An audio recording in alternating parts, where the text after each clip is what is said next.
Mga mami, problemado ba ang pagpakaon sa iyong mga chikiting sa mga utan? Sukwahi gining bula-bula nga hinimo gikan sa puso sa saging nga siguradong perfect pang subak sa spaghetti. Pusa, tara, kat-unon ta ang pagluto nini. Pinaagi sa report ni Mark Rigi Abelia.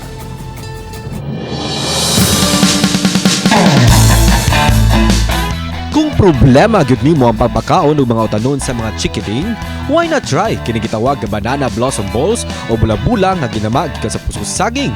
Sa unang tanaw daw sa kini ka bula-bula nga baboy nga kinaham sa mga bata. Busa, kat-unon ta ang mga pamaagi sa pagluto niini.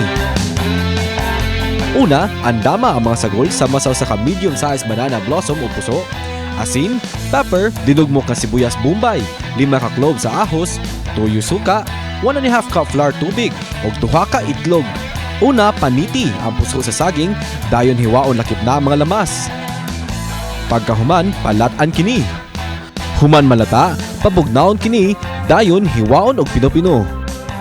Pugaan og i-mix ang mga hiniwang lamas, dayon timplahan sa imong gustong lasa. Isagol usab ang 1.5 cup sa harina, lakip na ang itlog.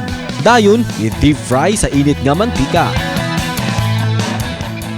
And ready to serve na ang atong budget-friendly ug lamiang banana blossom ball nga perfect sa mga chikiting. Kauban si Rod Prado, Mark Regi Abelia. Balitang Bisdak.